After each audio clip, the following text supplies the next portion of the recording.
out there. We got Cameron Preston here. Sakshiki, Gravity Gardens. We're going to be talking all about these different things. But first, we're going to let you in on our beverage making process. So Cameron has some tea. He's going to explain what this is. Yeah, I made this tea last night. This is a concentrate of nettle, lemon balm, and mint. The way that I like to do it is I basically do an overnight steeping in a simple teapot. I use this one, I use a glass one. It doesn't necessarily matter too much. You just gotta make sure it's got a pretty fine grain of mesh in it. And then basically I just fill this up. Well, I don't fill it up, but I give, I don't know, maybe a couple, like a scoop of each. I usually do about an even mix of everything. I don't add, more lemon balm or more mint or anything like that. I usually do it pretty even. And then yeah, I just do it overnight and it ends up looking this like golden brown color at the end of it. Yeah. This looks super delicious, and it is super delicious. And you're going to show us more of the hands-on on how to do that part of the process towards the end of it as well, right? Yeah. I like to make this because then I can put it in the fridge and have cold beverages during the summer. That's amazing, because that's what a lot of it is kind of limiting when it comes to foraging, is like dealing with the stuff afterwards. Yeah. So the more that you can do to like make that process really succinct and fast, and then have that stuff on hand, it's just totally. like, that's genius. Well, that's why I love dehydrating herbs in general. It just allows you to have instant access to all these things that you picked. You could do one big session of harvest, cleaning and dehydrating, and then you have these herbs for weeks, if not months. Exactly. That's dope. And that's the way people used to always do stuff. Like when stuff was in season, you dealt with it on scale, and then you would have it for months and months to work with. Yeah. Even years with this kind of stuff. Well, right now I think it's the season for lemon balm is going to be bolting where I harvest. Yep. The next week or so. So it's like, even though I have a bunch of lemon balm right now, if I want to have some for like the rest of the summer, and maybe there will be like a big empty time where there isn't any, now's the time to like just make a surplus. Cool. Yeah. Yeah, I think it's a healthier way of hoarding, actually, rather than going to the grocery. I don't like to consider it hoarding. I like to consider it no. creating a little surplus. Exactly. Amazing So herbs. this is not whiskey. This is not whiskey, although it's not bad with whiskey. It's not bad with whiskey. It's really not. I thought you were going in a different direction. Do you want to cut it with a little bit of water? Or? Yeah, let's do that. It's pretty good first. concentrate. That's phenomenal. A little cold water on there would be nice though. Yeah, you can really taste really all of it. I mean, the lemon balm is popping out to me a lot right now. Yeah, thank you for sharing this, man. And speaking of like the lemon balm, I actually sometimes add lemon to it, especially in the morning. Ooh, nice. And then it's like really nice. Yeah. At night when I have it, I mainly have it at night because I'm a coffee drinker. Okay. And at night, if I want to add something, I usually don't, but I would add honey. Okay. And then I usually don't have it in the morning, but when I do, it's still really nice. Or throughout the day. Right. Because one of the sometimes when you get a little chill, it's kind of nice to have a hot beverage. Totally. And you don't want to keep having caffeine. So right. having a little bit of this tea. And since I pick so much of it, I can always make tea and never stress about, I need to go get more tea soon. No, I've got so much tea. It's like tons of I've got so tea. much supply. It's just one of those things that's really nice to feel that abundance of always having it available and never having to worry about getting rid of it. So. And explain to people what you meant about you're a coffee drinker, so you drink this at night. Because we might take for granted the medicinal properties that we know about, but people might not know about them. Yeah, so a lemon balm especially is a really good nighttime one. It doesn't make you necessarily fall asleep, so you can have it during the day, but it's really good for its calming properties. Mm-hmm. It really promotes the body to just sort of lose its anxiousness and relax, which is also a nice thing to have during the day. Exactly. At all times. Yeah, especially right before going to bed, you don't want to be up thinking about how the day has been going, blah blah blah. You want to be able to just relax a little bit. Totally. Yeah, and I think it also helps with the stomach and helps to relax the digestive system. Yeah, I imagine really great for the digestive system. As we know, those things are intertwined.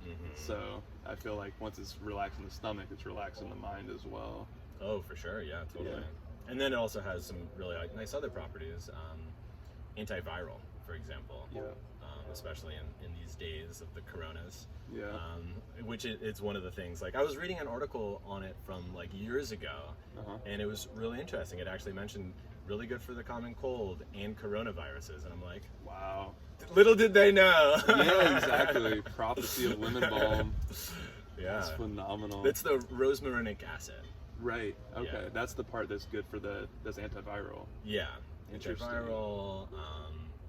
I think you know a decent amount. Yeah, it's about that. nootropic as well. Nootropic. Yeah. There's studies where it's shown when you take it like an hour before you have to do something really cognitively intense, people are having much better results with their studies or just being able to recall, memory recall and whatnot. So it's got a good memory stuff.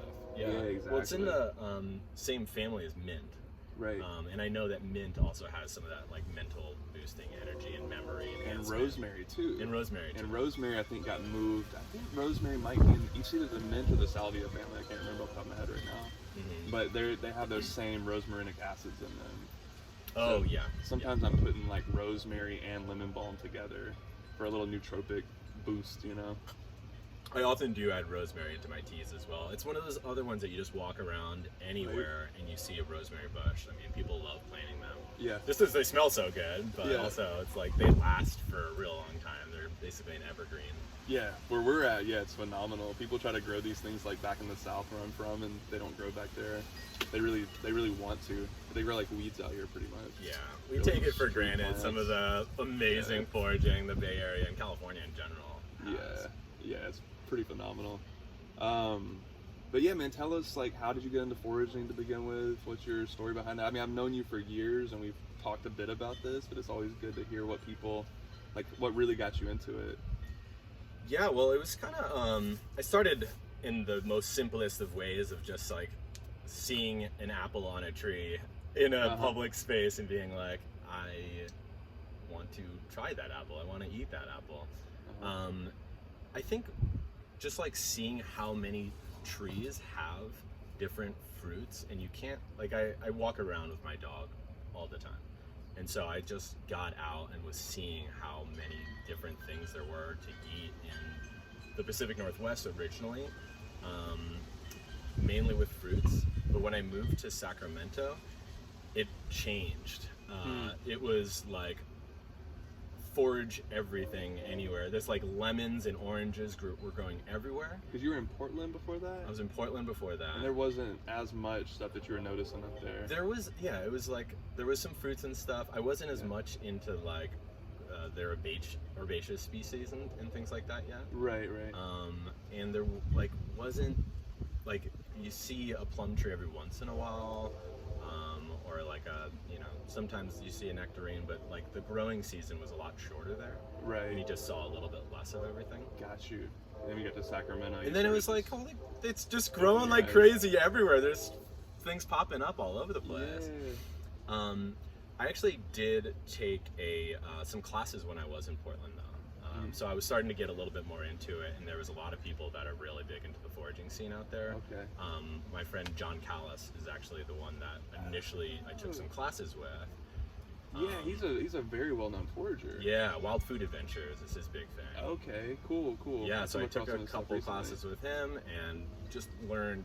It's like some light bulbs went off. It's like, awesome. That's edible. That's edible. That's yeah. And then once you start recognizing that, then it's like, okay, I need to be paying more attention to that. And so I started paying more attention to it, and I started watching YouTube videos because when I moved to Sacramento and I was picking all these different fruits, I was like doing other walks, and I was like, I know this stuff's edible. I've recognized some of it from those classes that I took with John. I'm pretty sure this is a mustard. It doesn't look like your traditional mustard though. Right. And that's when I started like watching YouTube videos on what other things are in the same species as mustard plants. What growed with them, and then I started like tasting leaves. Yeah. Sometimes you just gotta take a taste. Yeah. And I'm like, oh, this actually is a mustard, even though it doesn't have yellow leaves. So I was like, it looks like it, but it's not it. But it just was like a purple flowered mustard. Yeah, exactly. Which is a thing. And then I learned about like how wild radish grows in pretty much the same kind of spaces as these mustard plants, and you taste the leaves of wild radish, and they literally taste like radish. Right. Yeah. So I don't know. I just started getting more and more into it since then. Totally. And then when I came to the Bay Area, actually started utilizing an app for the first time ever, the Seek app, which I know you know about. And that's when I sort of like learned more about things that I know weren't just edible, but learning about plants in general. Got you. Which has been super fun. And when I met you, I mean, we probably met, I guess it's been about 4 years or so. That's what I'm thinking. Yeah, maybe a little bit less, but it was permaculture 3. convergence, I think 2017. Because we met at my talk. Was that, yeah, I think that was 2017. Because it might have been the first time you did a foraging talk. It was, okay. yeah, at least there, for sure. Okay. Yeah, and you gave me the Sakshiki. We'll get into that in a little bit. And then we stayed in contact, and you were doing all foraging days. And that was really inspirational to me. Every Tuesday, I right? only ate foraged food.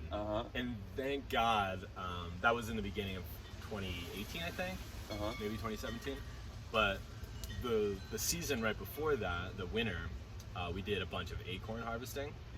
So I was actually able to use that acorn flour and as like my bready treat in a way, you know, like making acorn pancakes, and that made it so much more bearable. I'm glad, dude. I didn't really call it I basically termed it as forage fasting because I couldn't eat quite as much as like my normal calorie consumption wanted to be. Sure, and with the acorn you were at least getting some kind of carbohydrate and a little bit of fat and a little bit of protein. Which if you're just eating a lot of greens, which it sounds like you were, I was eating a lot of greens. There's definitely some protein in there, but the fats and all that, carbohydrates are very negligible. Very light. So you were getting to touch into what the native peoples of this land would have relied on in a lot of ways, other than animals and whatnot too, and shellfish. For sure. The acorn being the staff of life. Yeah, I wasn't getting much protein other than acorn too. Nice. You're making pancakes mainly from them? Yeah. Nice. Yeah, it's easy. Yeah. And because I think one of my favorite ways of doing acorn stuff now is cutting it in with another type of flour, sort of getting that mix. But I was just going 100% forage, so I didn't really get myself. Had to go all in. I went all in. Absolutely. Cool, man. And then, as far as what you're doing now, that's kind of how you got into foraging, and you've really expanded out in all these different ways with Sakshiki, which we'll talk a bit about that at the end as well. And then doing these forage gardens, which you're calling gravity gardens. Gravity gardens, yeah. You want to talk a bit about that? Yeah, that project totally. So I guess for a while, having that sort of forager mindset, whenever I'm walking around the neighborhood with my dog, which I do, at least twice a day, if not more, I get to see all these different edible things, and there became a little bit of a moral dilemma. Hey, this is fruit or a plant or whatever that's edible, and it's not in my own property. I'm a renter, I live in a studio apartment. And so there's these trees that hang over the sidewalk, there's trees in people's houses, you can knock on doors, I often have knocked on doors, but I'd say equally as many times as I've had permission, I've not had permission when I do my foraging. It's gotten a lot weirder to knock on doors recently. Yeah, actually, I definitely, that's a good point, Yeah, so one of the things that sort of inspired me to do this project is that I've always wanted to create a space that was actually a safe space for foraging, that people would know, hey, this is an okay place to pick plants from and eat, help yourself. And so a lot of it just came down to can I make a space like that? How would I do that? And I had some false starts, but it finally came into fruition when I discovered, thankfully, that Oakland has a really awesome program. It's called Adopt a Spot. And I ran into a woman, Andrea, on Earth Day. She was volunteering at this one little spot that was my future home of Gravity Garden. And I started talking to her about it. I was like, oh, I really love the space. It's right next to where I live. Would love to help do stuff on it. And she's let me know Keep Oakland Beautiful was the organization that she actually was a board member of, and they have this grant program that you can apply for a grant and get money to build out a project. And I was because I was talking to her about I wanted to set up forage gardening stuff and make it so people can access stuff, and she's like, I love the idea. Apply for the grant. Are they still running? They're still running. Beautiful? Okay, cool. That's a good resource for people. KeepOaklandBeautiful.org or something like that. Totally. And I think, I don't know if their grant program's still going on this year, or if it like was you had to apply for it earlier. Okay. But I applied for another one, so we'll see. Good. Yeah, it's like time to expand. Yeah, exactly. Yeah. Exactly. So now, I finally got a space that I could actually build this out into, and I was just super happy about that. And that was about a year ago. Nice. that I got that started. Nice. And you're gonna show us how you're doing your irrigation setup and everything. Yeah, no, we'll go there for sure. I mean, yeah, you're going deep with it. That's I know, so cool. yeah. I'm really making it a project. Yeah. And you're doing stuff that I feel like it's very fringe, and like you're one of the only people I know doing that, if not the only person, like actually like planting some of these things that would be considered like invasive plants or whatever, and like making them accessible for people to be able to forage, like, you know, kind of year round and all that. And so, I mean, you have like all these different species planted in there. You want to speak a little bit about like what your choices were with like the planting and how it's all set up and everything? Yeah, totally. Actually, it's funny you mention it because the first 2 plants I planted, I got from you on one of your plant sales. Yeah. So I'm trying to do, like, obviously it's a foraging garden. I wanted to make everything that I'm planting useful, edible, and different types of stuff. So I didn't want it just to be like leafy stuff that you can eat. I wanted there to be berries. I wanted there to be, you know, trees that are going to have fruit. I really wanted to have that whole, like, that kind of permaculture concept of like having a full space with all kinds of different plants that work well together. Yeah, exactly. So yeah, the two I got from you were the first 2 I planted, the golden currant. I forget the Latin name, but you know it. Ribes aureum. Ribes aureum. Yes. And then the golden berry, which are just went fruiting and are just so delicious. Did the golden currant fruit at all? No, it didn't. Okay. You actually told me though when I planted it would take a couple years. It's gonna take a few years. Yeah. I'm just starting to get a lot of fruits. I don't even know what they look like, honestly. I'm just like waiting for it. I gotta bring you some one day. They're really good. I'm finally starting to get a bunch of fruits off when I planted from seed like 5 years ago. So cool. That one's gonna be a little faster than 5 years, but yeah, I hope so. Another season. You know. Hopefully next summer. But. Creates patience. But yeah, I wanted to do a lot of the other ones that I do in my teas, and also things that just like peak a lot, like they're quick microgreen style things, like miner's lettuce, chickweed, things that are just like easy to just pick and eat. I wanted people to be able to walk by and just pick something and eat it, and not have to worry about like, oh, I need to cook this down in a particular way in order to make it edible. I wanted it to be really hands-on. And also, like, you have the little signs there.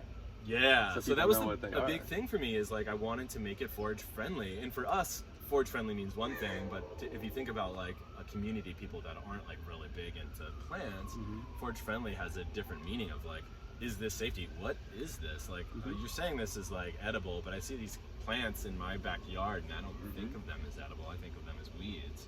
Yep. So the science is actually a big part of it. So educating people is a big part of like what forage friendly means. Totally. And that's something that people can take home once they see that plant with the sign next to it, the Latin name and everything. Then they can go home, do some due diligence, do some research. Yeah, look it up a little bit. But see it's if that's opening their mind. Yeah, it's opening their mind that that's a possibility, and that's like most of those things are weeds that you see around all the time, and you can see a lot of those across the entire U.S. So oh yeah, totally. This is not just massive. California stuff. A lot of these plants really I've seen everywhere. I mean, cleavers is another example. That's like that shows up everywhere across the U.S. Yeah. Nettle I planted in there and had to put a little sign on it that it's stinging nettle. Yeah. Beware. Warning. But it's also one of the most nutrient-dense plants that there is. Totally, it's amazing. There's a second species of cleavers I recently met that smells just like vanilla. It's called fragrant Dutch straw. Oh, really? I gotta show you it sometimes. Yeah, I found it growing in the hills recently, but it looks a lot like cleavers, but just slightly different. But Well, and a lot of the plants I end up transplanting. It's like they're things that are growing already in my neighborhood, and so it's just really easy to move it from one spot to another. That's amazing. Yeah, things that people would normally just kind of weed out. Yeah, totally. That's awesome. And I recognize it. Like, yeah, I want that. Yeah. Actually, a lot of the things though just like popped up. The weeds you want. They found their own, like the volunteers. They found their own way to the garden. Nice. And yeah, that was an amazing event that we did, or that you put on, that I was a part of. Got to educate a lot of people from the community about what was Yeah, growing. I think there was and like talk about 10 the different forage plants in garden. there. It took Yeah. And we had to be like, okay, so which ones are we actually going to talk about? There's so many Right. different types of edible plants In here. just that small space. Yeah, and in that raised bed. So one of the biggest things that I wanted to do is to help people feel that safeness with the food that they're eating. And I think two other, maybe even three other things that hold people back a little bit from feeling safe about eating things is one everyone knows, dog pee. Yeah. Like, people are, that's It like the always thing I comes hear up. about more than anything else. Yeah. I'm like a little less worried about it. I'm like, maybe I'll rinse it off. That's but, the thing like- I'm least worried about. But people like that, they will not Yeah. eat something if they think a dog could have peed on it. Right. And so having it in a raised bed makes it so that's a non-issue. Yeah. And also like the quality of the soil. So Oakland has some questionable soil in certain areas. So when it's in a raised bed, it's soil that you have put down yourself. Right. And so it comes from a much more trustworthy source. And so I think a lot more people feel a lot more comfortable eating Yeah. from it. That was another reason why I did it. Cool. And then just accessibility too. It's so much easier to read the signs and then pick it if you don't have to like crouch down to the ground to do it. Exactly. So Phenomenal. That's really cool. So yeah, so like It's the just- forage friendliness was a huge part of it. And then as you were alluding to earlier, just making it so it didn't need someone there every single day to come out with some water bottles and like pour things out. Because this is in remote areas or not a remote area, but it's in an area that doesn't have its own water source. Right. So how did you address that? I'm glad you asked, man. So that was the whole concept behind the gravity garden. There's actually like two major things I've sort of plucked from the world of permaculture for this. The first one actually is in the buckets that we're going to get into in a second, but it was hugelculture. Oh, okay. Yeah, so in the raised bed to save me a little bit of money, but also so why it saved me a little bit of money is hugelculture is this using of logs as the base for your garden. And as the logs decompose, they soften up and they allow moisture to actually stay inside the wood. Like a sponge. Yeah, they become a sponge. And so hugelculture, like when you get all the winter rains and like the early spring rains here, it just stays in there. So that was the first thing I did for like that. I think that's still going to be probably a couple years before it's like really going to help the garden.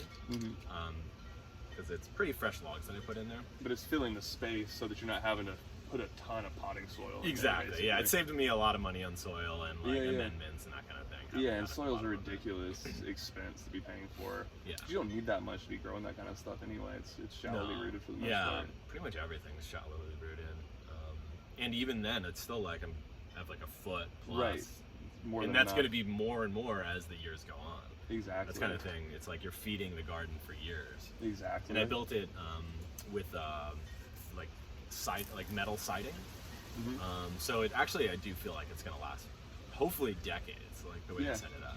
I imagine it will. Yeah. That's phenomenal. So, Cool. So you can show us the so yeah, let's get into gravity garden concept. the gravity garden. So I'm actually gonna make it so everyone can see just how easy it is to set up a gravity garden system. Because all you need is a bucket. This is an old bucket of mine that I used when I had to fish. You were fishing? I had like an aquarium. Oh, you had an aquarium. Okay, Yeah. okay. I get really excited about fishing. I haven't gone fishing in forever. Oh man. Ever since I got that ticket for fishing without a license. No. Okay, so this bucket's actually really cool for a couple reasons. It's got this nice lid that like opens and closes like that. It's not one of those, the 5-gallon lids are like a little bit harder to get on and off. Okay. Especially if it's on, like, hanging somewhere. Yeah, especially if it's on hanging somewhere. Okay. So I'm gonna take this off for a second. So one of the things I learned from just some research when I was getting into building these is that you kind of want to make it as early as possible that things don't fall inside your bucket. Uh-huh. So like leaves and like if I go fill up a another bucket to fill into this bucket. Yep. Like I go walk to the watering source with some of my like handheld buckets. A lot of times they have like debris in it, and so as I empty that into the bucket, things will get in, or the lid will be up and stuff will get in. Right. Spiders will find their way in. Mm-hmm.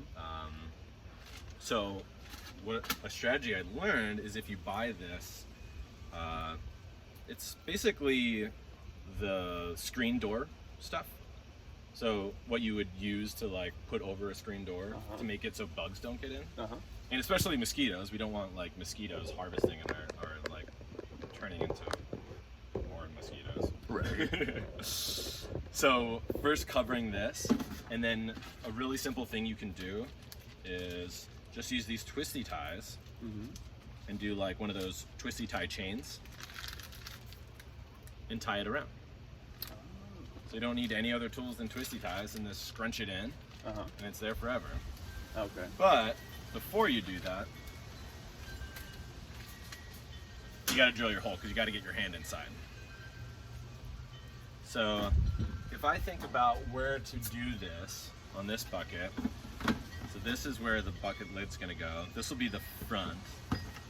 So I'm going to hang this potentially on a fence. And then I could have it come out the front, but it could get hit. So I'd actually like to put it on the side, so it's like you can walk right in front of it and not worry about breaking. And this is going to be where the nozzle for the irrigation hose comes down. Yes. Right. Yeah, okay. you got to think about where you want to put that nozzle. So I'm just going to screw one into the side here. And so I like to do it about an inch above the baseline. Okay. Put it right here.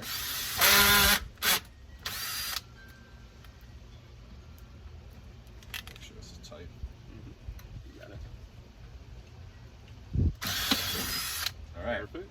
So this is a 1/2-inch drill bit. And then, all right, so sneak peek at some of my future projects. I 3D printed this bucket to hose adapter. Nice. So when you buy a system from the company that actually found out about a lot of this is called Balm. So they sell these, so you don't actually have to 3D print it. But are we still on video? We're good. Yeah. Should be. But yeah, so I ended up making my own, so I could use my own type of hose for it. Because the type of hose that you buy with the systems are a little bit more, a lot more expensive than some of the other hoses you can buy. Okay. So I ended up designing my own, so I could use cheaper hose. Okay. Interesting. And I've learned that basically, if you're gonna get into doing drip irrigation systems, if you have access to a makerspace that has a 3D printer, you will save yourself a lot of money. You can print exactly the kind of tools that you need. And a lot of trips, like, because it's always with, irrigation stuff, it's like I need that one little, barbed coupling or something like that. And I have to go all the way to Home Depot to get that one thing, and then wear a mask and wait in line and all this crap. Yeah, you don't have to go into stores or buy something on like Amazon or something. Exactly. So that's phenomenal to have that kind of sovereignty with that. Yeah, exactly. Okay. It does, like, 3D printing does take a while, so it's good to like know what you need first and like print it the day before or whatever. Got still. you. Okay, that's something I've worked with. Yeah, it's pretty fun. But yeah, so here's an example of it being stuck into the hose. If we can see that. Pretty cool. Yeah. And then all you need after that is a hose. So this is the cheap hose that I printed this for. Cool. And then I have these, let's see. I really want to talk about these spikes because this is actually what is making gravity gardens really efficient. These spikes are from Blumat, B-L-U-M-A-T. It's a German company. And they made it so as this ceramic cone dries up, right now it's super dry, but you initially start it as a wet cone. And then as it dries up, it loosens this, this little clinch on the hose. Mm. So you start it when it's wet and you close it, and then as it dries, it opens and allows more water to go through. Mm-hmm. The water fills it up, wettens this, closes it back up. Uh-huh. So it's like a full cycle DIY off the grid way of handling water off of a bucket. It's basically only watering when the soil needs it. Yeah. That's cool. It makes it possible. Can you 3D so print these these? things, I know, I would love to figure out how to make this myself. I Yeah. haven't done that yet. Yeah, that's next level. Yeah, so, but I do want to do it. Okay. Oh, made in Austria. Okay. So these are pretty cool. They come with their own tubing. This is for like the more expensive tube. So what I ended up doing to make it so I can use my tube is I printed converters. Oh, no way. Yeah, so I can Okay. convert one tube to the other tube. Okay.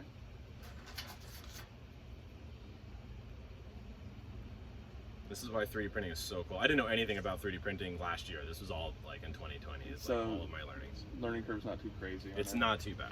And well, it's like the learning curve of designing your own stuff was a little bit more than printing. The printing part is actually really simple. Okay. So I have all these files already, and I can share them in the notes. There's this really great website when you get into 3D printing called Thingiverse, where it's just like a whole bunch of free stuff. And some people have already printed, have like Bluemont Oh, related really? things Okay. there. Because it's already there. Yeah, so the Nice. stuff, these things are already there. Okay. They just didn't have it for these other hoses. Uh-huh. So I ended up designing my own because I'm a geek and like to play around with Yeah, things, you're so nerding out on this. I'm totally nerding out on this. So that's basically, once you have this, you've got a gravity garden system. Wow. Okay. So then, Yeah. just to kind of see the whole perspective on it, basically, you're gonna put some water in there, get a hose or a bucket or whatever, get your Mhm. water in there. It needs to be above this line, obviously. Yeah, I mean, fill it up whenever you can, Fill because it then you up. don't have to worry about it for another couple days at least. Uh-huh.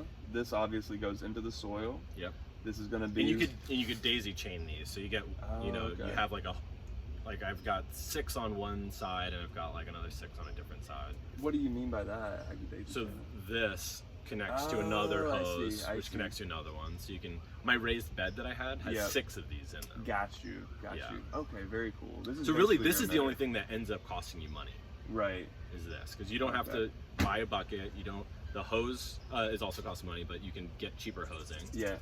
And then a spool of the 3D printing filament Uh-huh. was $25, and I've printed so much stuff and I haven't finished. You haven't gone through it. Yeah, it's just pennies. If you can just like get these access to a cost 3D little printer. pennies. If you can have access to a 3D printer. Right. Which is becoming more common, it seems like. Well, my partner bought one right before the COVID hit. It was a little over $200 Okay. for an Ender 3D. It was like That's pretty accessible. really accessible. Okay. A lot Ender cheaper 3. than I thought. Yeah, Cool. It was like $215 or something. Got you. It's And one of so- those like IKEA's build it yourself kind of things. You Uh-huh. just get it all together and you have to like follow their instructions. I So see. it's a little tricky in that, like when Okay. you put it together, but we figured it out within like 3 hours. They're not from IKEA though. No, they're not from IKEA. Thank God. So basically, this hangs up somewhere, and then it feeds your garden passively while you're just chilling. Exactly. That's amazing. Yeah. That's amazing. Yeah. Okay. And so I actually did, instead of at the garden, I started with a bucket, Uh-huh. and then I moved to one of those barrels, those big blue barrels Oh, really? that they transport like cooking oil and stuff. Like to a restaurants. 55-gallon. Like a 55-gallon. Big one. And I cut in half because that was a little obtrusive to me Yeah. at the garden. Was just Okay. like to see a huge barrel like that. Mhm. But a half barrel, like you barely even notice it if you like cover it with stuff, and the plants that grow around it, Oh, you don't yeah. even see it anymore. That's beautiful. Yeah. And so, it's I up set high that up. somewhere, like you just It's have at the top part of the garden. Cool. I mean, it's on the ground. It's not like on a fence like I have with the buckets. Uh-huh. But yeah, it's at the top part of the garden, and that's one of the benefits of that space that I have. It's very hilly. Uh-huh. So yeah, it's just like gravity feeding everything. That's phenomenal. Cool. And I imagine during rainy season, you could just, well, you don't need it during rainy season. Never mind. No, like I don't need a rainy season. Right, exactly. I just need more volunteers helping fill up the water system. Exactly. Cool. And you set up a website for people to be able to access gravity gardens if you're like local to Oakland or Berkeley or Bay Area in general. Yeah, or just want to like follow along with the project. Yeah. Gravity.garden. Gravity.garden. And we'll put that into the show notes, but if you're out there listening right now, go ahead and check that out. I also Gravity recently Garden. discovered that .garden was a domain that you could Phenomenal. buy, so I was like, Who needs .com? whoa, look at that. No one needs .com anymore. Right, that's next level. Next level. Well, cheers, dude. That's phenomenal. That's phenomenal. that Yeah, you set all it's just that been up. such a fun project and such a great learning experience. Yeah, and you're getting some engagement from certain people. Yeah, it's Communities actually kinda? kind of interesting. What drew a lot of the people was the beautification efforts that went into this. So once I started working on the space and like making the garden spot really nice, some of the other areas like the utility boxes and things that had a bunch of like layers and layers of just like 10 years of tagging and just kind of like gross paint on it stuck out like a sore thumb. Yeah. So that was like one of the big projects for me, was actually making that area beautiful, painting over it. And then my partner Arthi, she made this like beautiful painting on the utility box. It's like a dragon kind of thing. Yeah, it's or like, well, it's a something, if I double-headed remember. snake. Oh, okay. Yeah, it's super cool. That's a neat painting. Yeah. And then I ended up like kind of taking the beautification efforts to a whole new level. Right before that event, I ended up painting even on the opposite side of the two streets that are right there. There, from the Gravity Garden, you could see like kind of just like grossness on the fence, and so I just went over there and painted that over. It's infectious in a good way, like the beauty that you're People creating. saw us doing this painting and were like, Yeah. how can I get involved? What can I do? Totally. It was awesome. And then you have plans too to expand that into other foraging spaces, perhaps as well. I remember you talking about that a while back. Yeah, I've already got my eyes on two spots. One of them is kind of a long-standing garden, so I wouldn't be the first person to jump in there. It just sort of was a little disheveled, and I've already done some volunteering at it. But it already has like an amazing olive tree, fig tree, orange tree. It's got, what else was there? It's got fruit, basically. It's got a lot of fruit. And there's even a grapevine set up there, nice. and that one's like doing really well right now. That's awesome. And what I'm like seeing as you're talking about that is you being able to go into these spaces and not even having to do a whole lot. Yeah. But like even just put up some signage of like, okay, well here's a big patch of chickweed, here's a big patch of mallow, here's a patch of nettle. So there's already so many edible weeds growing around. Yep. You put them in context, and all of a sudden it's a gourmet food rather than a pesky, obnoxious weed. Yeah, exactly. So the accessibility of like teaching people stuff, and then also like a more hands-on accessibility of sometimes the raised bed, but in this area starting to do more pathways. So making it so it's like actually walkable. Yeah. Which was a big part of what I did at the first Gravity Garden, was it's because it's on a hill, it's on a slanty hill, pretty hard to access, especially when it's like raining. Yeah. So actually setting up I don't know, I must have put 40 different steps in for people to have like easy access walking around. Yeah, you got those nice pavers set up. And not to have to worry about like dirtying their shoes if they're wearing nice shoes and they want to like walk in. Totally.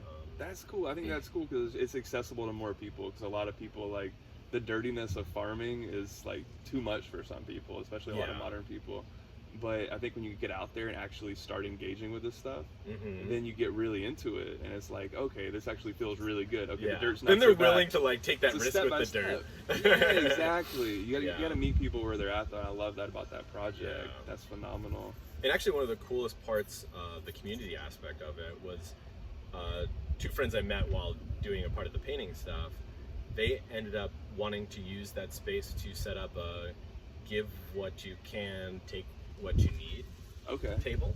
Nice. And so basically set up like a little community pantry at the height of the COVID pandemic. Oh, wow. Like April and May, it was just so much movement of things on that table. Really? Canned food, toiletries, things like that. Yeah. It was really cool, and like to see that space got utilized, and the pathways that I'd set up really got utilized. Yeah. To make it so that was like an accessible location. That's dope, and I love your attitude about it, where it's just like, this is a community thing, because it's not like your land necessarily. No, yeah. It's public land. I Much. want more people to get involved with that. Yeah. Like, I don't want it to be just my thing. I want to expand beyond me. Like, I'm not going to be able, who knows how long I'm going to live right there. Who knows, like, everything. Exactly. Yeah. We need more people with this kind of attitude, because it's like, it's going to, you're giving a gift that's going to pay it forward for a long time. Mm-hmm. You know, whether that physical space or just the concept and the idea. Yeah, and to have more people like take ownership in that area. Some people may live there for the next 10, 20 years. Yeah. And they'll always be like helping fill up the water, making sure the plants are okay, the drip system's doing good.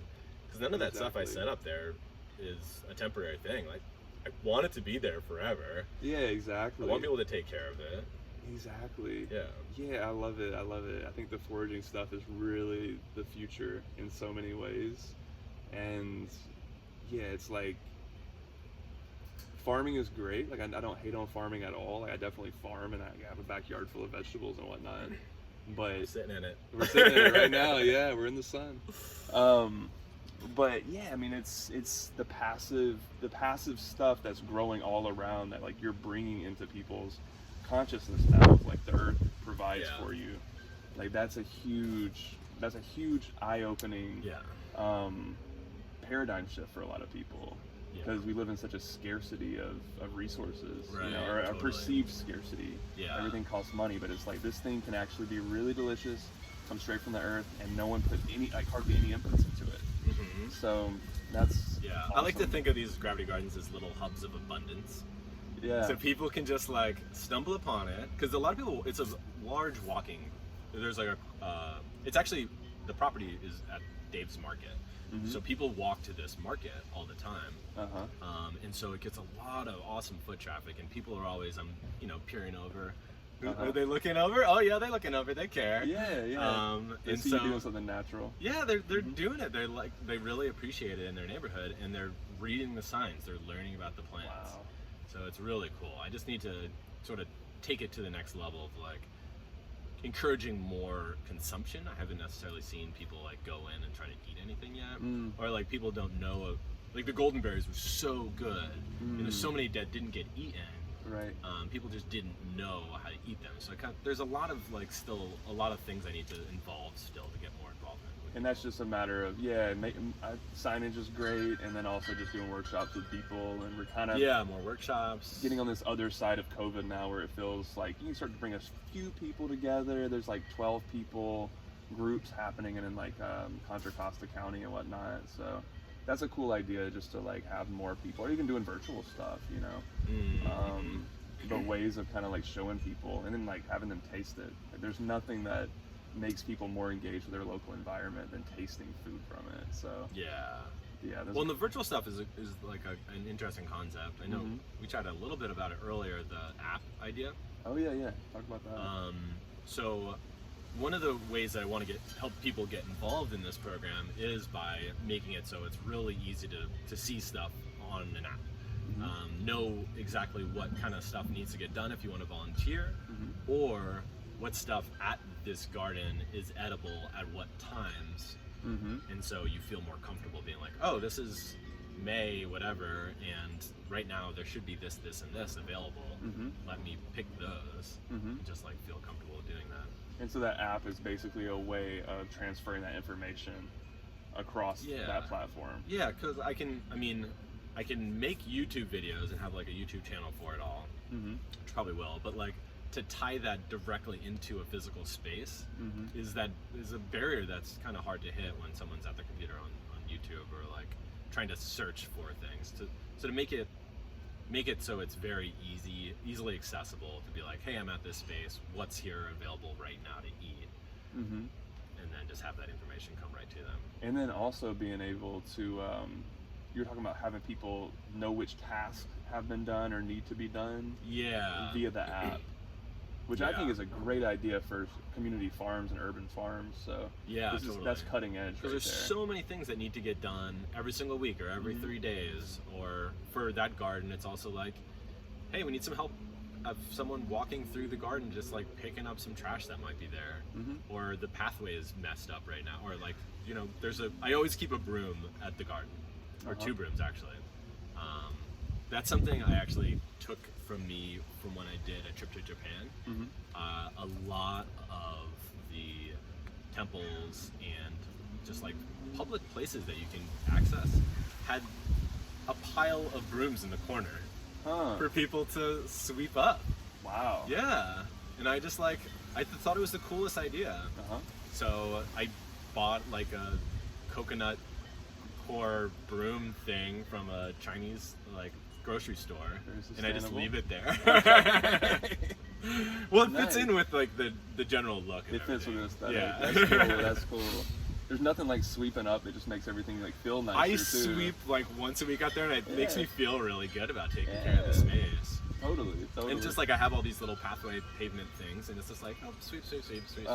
And it makes it more inviting for people. Makes it more inviting. That's awesome. Yeah. Man. Cool. And so you're going to show us how to make a forage tea. Yes. How to make basically that blend that we've been drinking, which is really delicious. Yeah, totally. All right. You want to jump into that? Let's jump into that. All right. So we can't, I don't know if we can see the dehydrator from the film, but. He's got the Excalibur. Oh, wait. Let's start with, we just went in our areas that we know that have a bunch of really good greens. And now we bring it home, bring it to our kitchen. I happen to use the Excalibur just because it's a really nice dehydrator and I was able to afford it at the time. And it just allows you to do a big harvest and get it all done within like 12 hours and have it, be done. And it does a really good, consistent, efficient way of dehydrating that you don't have to worry about like messing up your herbs like you would in potentially in an oven, which you can do. Right. It's really a lot easier to brown or gray out your herbs that way. So you can see, when I pick things, I usually put them in a plastic bag so I can put them in the fridge and add a little water into it and keep them fresh. So I picked these over the weekend, and it's a Wednesday right now. Smells amazing. And they still feel good. And that's all lemon balm right there. This is all lemon balm right here, which we talked about earlier. And so here we are. This is like right before it's starting to bolt. So I picked it. And if you notice, I'm picking it pretty, like, it's pretty tall. Like, you could just get the tops. There's a lot of lemon balm where I was. I could have just picked the tops, but the problem with just cutting the tops is that it starts to bush out a lot. So as it grows, it just becomes a little unmanageable. And so it's actually really healthy when you're doing it in like a smaller urban space where there's herbs, to cut it as low down as possible so it doesn't do this like bushing out, so you can still have pathways to walk. And these are patches you've been going to for quite a few years too, yeah. Right? So you understand the context of it pretty well and how they respond to your picking them. Yeah, totally. Like how you end up picking it actually matters a lot. And then, yeah, you just want it to be able to, grow healthy in the future. Right. And so it's either like you have to cut it back a different time, or you can, while you harvest, you can cut it back. So what I like to do, if we can still see stuff, is that where it's really heavy, you don't want to get these really woody parts of the herb into your tea. So you want to pluck out a bunch of the leaves at the base. So I do that at the base. But I don't do it necessarily all the way to the top. I also like to take scissors, and at some point the stems are a little bit lighter, and so you can just cut like that, right where, what is that, the rhizome or something? Right where the leaves start to branch out. Yeah, I would call that like the leaf axle. The leaf axle. Yep. And so it just cuts it all, like as much of it as possible, and then you could leave the top part. The top part pretty much as is. You don't need to cut that down anymore because it's pretty light already. Let's do that a little bit more. So it's a process, and so this is one of those things that's really good to do with multiple people if you can, or it's okay, you just gotta breathe and enjoy your fun afternoon of trimming up herbs. Exactly. It's a different kind of herb to trim. It's equally as important. Yeah, so it's like a kind of meditational experience in a way. It's just like going through. And if you went to the store to buy lemon balm tea or something, in those packets,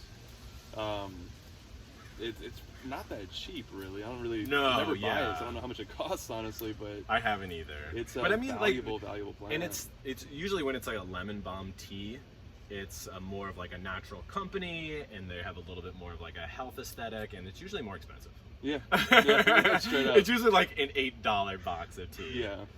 And then you get your 12 teas out of it, but this is going to give us a lot more than that. Totally, no packaging required either. No packaging required, and it's fresh as possible. Yeah.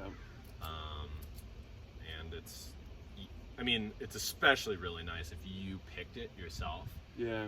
And you do the whole processing of it, you dehydrate it, and then you're consuming it. You went the full cycle with a piece of plant, and you're just... Exactly. I consume it every single day. That's amazing. I drink it at night a lot of times. I drink it during the day a lot of times. I do it with, I have one of those soda streams at home.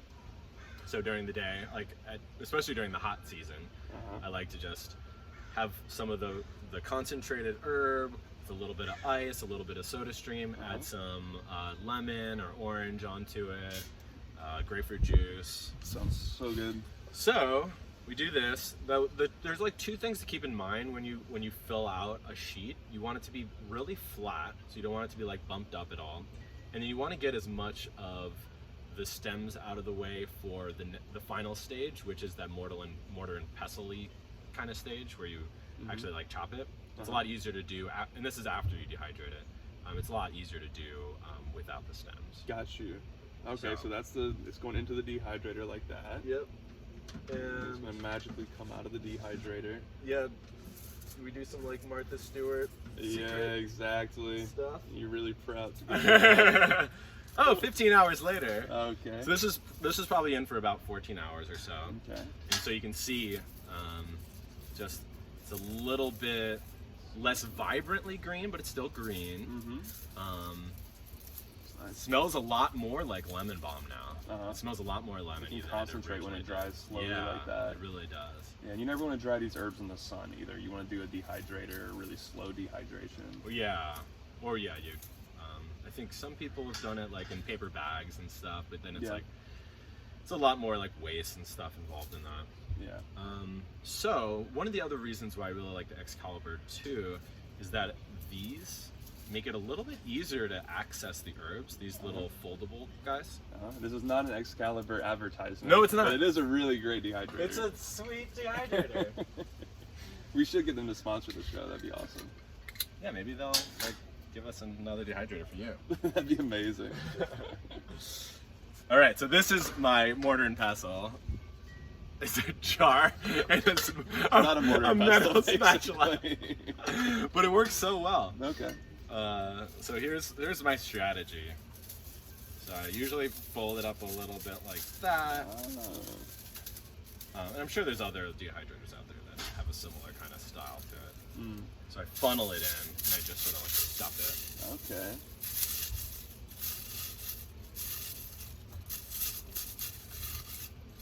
And it's just so much easier, and it keeps it a lot cleaner. You don't have to touch it with your hands at all.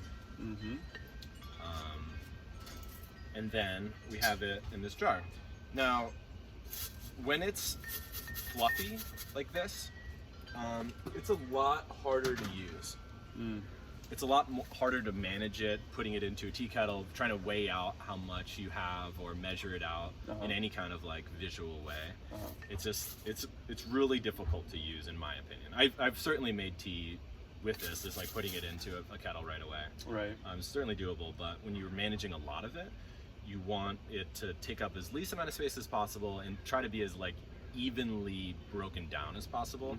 And it'll also leach into the water a lot better when you're trying to make a concentrate like I often do. Okay. If it has the most amount of surface area showing, it's gonna go into the water a lot better. So that's why you're breaking it down really small like that. So I just take it, and I love the fact that these wide mouth jars, like the skinny ones, are just like the perfect size for doing this. Just it's really tall, so you don't have to worry about the herbs popping out as much. And it fits a spatula. Got a little ball flying in my hair. A little bit will pop out for sure. Yeah, I like that you do it that way because a lot of times when I do stuff like this, I'll use a coffee grinder. But some of the like OG people like Pascal we were talking about earlier, those guys will talk about how herbs will actually taste different when they're mortar and pestled rather than chopped in a coffee grinder. Oh, They'll yeah. actually, it'll release more of the oils like in a better way, rather than just cutting it with metal. There's something about pounding things like that that actually will give it a better flavor, according to some of these people with really, really, refined palates. So Yeah. that's a neat way I to do do it. not have a really refined palate. I don't But either, I really but like I this hear whole about practice them. of it. Yeah. And it's amazing how much it reduced. It reduced so much. Yeah. And so this is about the level that I want to do it. Okay. And now when I originally did this, I would then put another pile on top of it and smash it. But it never got as good as when it's actually hitting the bottom of the glass. Okay. So now I always have another thing of lemon balm. Okay, so you just do a little bit. So each I jar. have like, this is now my mortar and pestle jar, and this is my finished herb jar. Got you. So then I would do another one, boom, and then I would just go through the entire dehydrator until it's all done. Okay. And then this all becomes perfectly even throughout. Right. Got you. And it's a lot easier to measure out how much tea you're giving somebody. Got you. Okay. So the next step is to make the concentrate using your kettle you have. Oh yeah. And don't you have that hot water? Yeah, I'll get the hot water for you.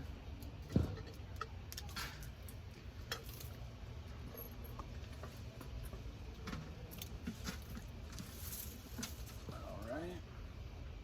Got a little mint here too. I'm not going to go through the entire process of mortar and pestling it though. So I'm just going to add a little bit in. Okay. So mint's really nice in the summer. It's a cooling herb. We all know it's really good for our breath and stuff, but that in part is because of that coolingness. Good for the respiratory. Really good for your respiratory system. Also good digestive. I really love this one in the summer. Nice. So I just add a little bit of that. And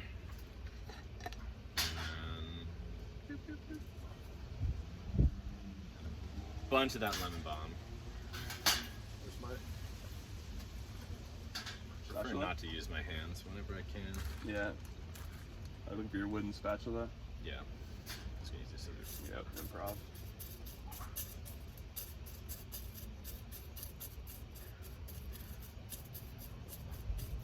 Alright. Alright. Cool. Add the water. Alright.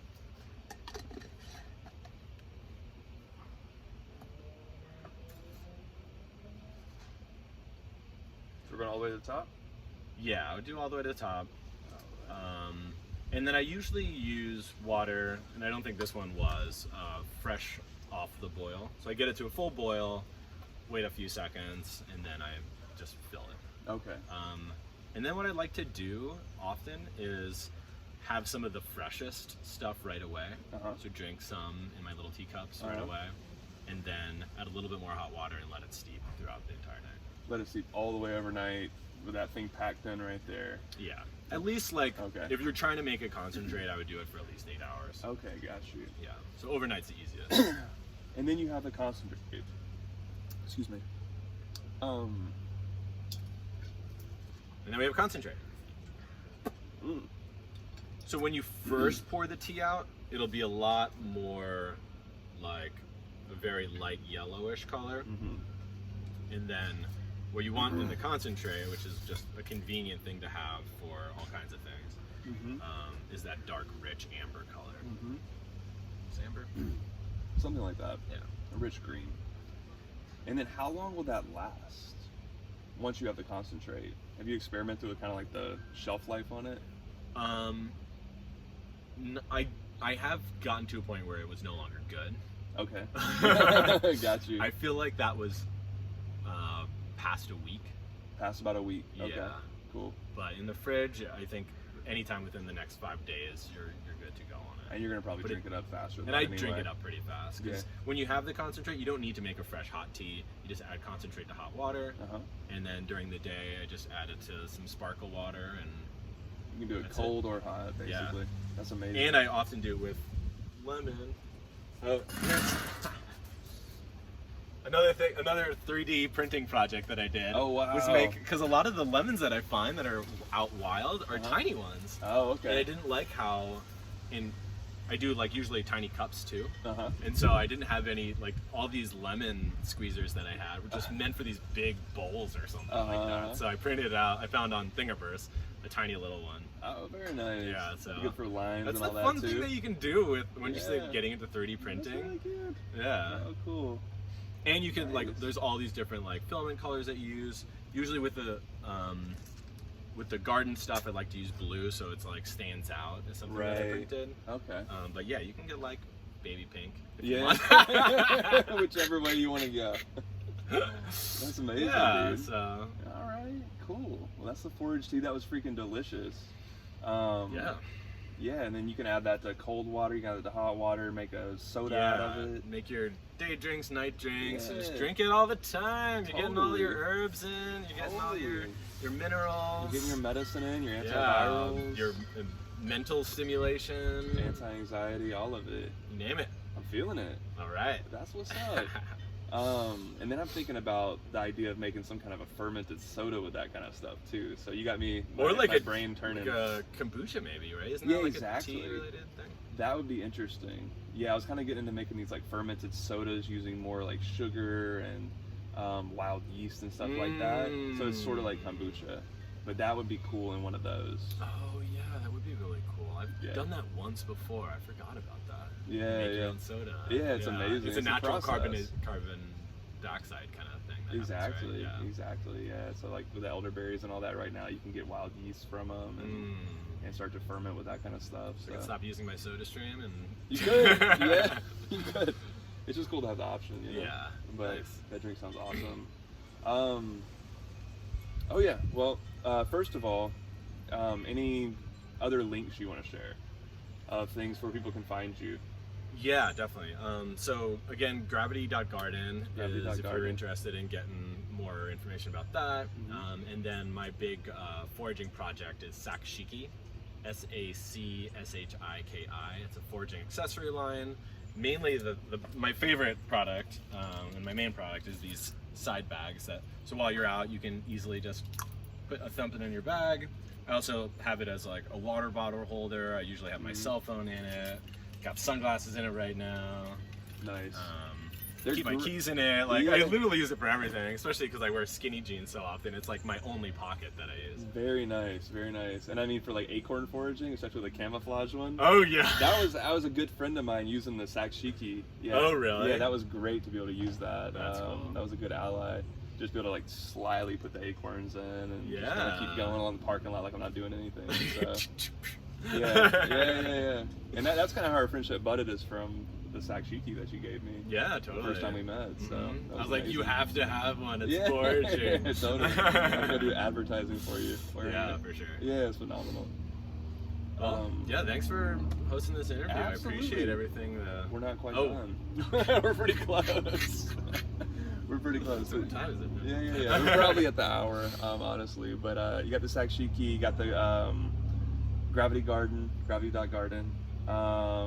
Your Instagram at Sakshiki. Yeah. Okay, it's a good place to follow Cameron as well. And last question that you must answer is, what is your current ecotherapy practice? Things that are feeding you on a ecological, kind of soul nourishing, self-help kind of level. Great question. So I think there's a few. I think one of the big ones for me is, as I'm doing my walks that I do in my neighborhoods with my dog, I'm constantly picking leaves, especially when I know what it is, but when I don't know too. I'm like, if I think I know what it is, I just pick them and I mash them up a little bit and smell it. Uh-huh. Or if it's something that I know that it smells really good, I just like pick it and smell it for a while. So I'm just like constant aromatherapy while I'm out doing my walks. That's a phenomenal way to engage. Yeah, I love that. It makes me just like feel definitely a lot more connected to the nature. It just like, it's a different sensation having that smell when you're out and just walking around. Yeah, totally. And yeah, I've just like learned how some things have some really nice smells, like whether it's like a lemony thing or a sweet smell. And then obviously there's just so many different like things in the mint family and sage family that are out there. Yeah. And so those are great. And then we talked a little bit earlier about one of my other favorite ones, which is what we're doing right now. So I love going to a park and stretching with my feet in the ground, and then I also like to get my hands in the ground too. So I actually like to do like a cartwheel or a handstand and just like feel my hands in the ground as well. Yep. And it's like, not only does this just feel good to walk around barefoot or have your feet or hands on the ground, but there's like massive amounts of scientific literature showing how it reduces inflammation, how it leads to like, you know, less anxiety, better sleep, like the list goes on and on. There's like massive peer-reviewed literature about it, and like entire books being written about it. There's a documentary about earthing right now, and like just showing the amount of health that comes from like reducing inflammation that way, and it's totally free. So yeah, and it's so easy. Yeah, it's intuitive. It's like it's kind of crazy that there's an entire like book or like literature about it, but yeah, it's like it's a very natural thing. But a lot of us forget we don't have rubber shoes, and so that I'm really glad that you shared that one. I'm always pushing people. Yeah, no, I'm a huge fan of that. Yeah, find somewhere. That's like legitimate ecotherapy. Legit, legit. It's so free, so good. Yep. Cool, man. Well, how's the tea? It's delicious. All right. Give it a shot. I gotta try this. Nice, man. Well, thanks for sharing all that stuff, man, and thank you for coming on. It was a pleasure. Yeah, it's the first time I got to talk about the garden project. That's been my big thing for the past year. Yeah, totally. Hopefully some people get inspired and want to touch in with you and come over there and participate and volunteer. Yeah, and if either participate or start your own, or if you're interested in like this kind of like garden task related stuff and like helping people get organized with that kind of thing, that should be out within the next month on both iOS and Android. Nice. Okay. So, yeah. I can't wait to see that. Yeah. Look out for that. Pretty cool. All right, Cameron, Preston. Cheers. Thanks, Brad. Thank you.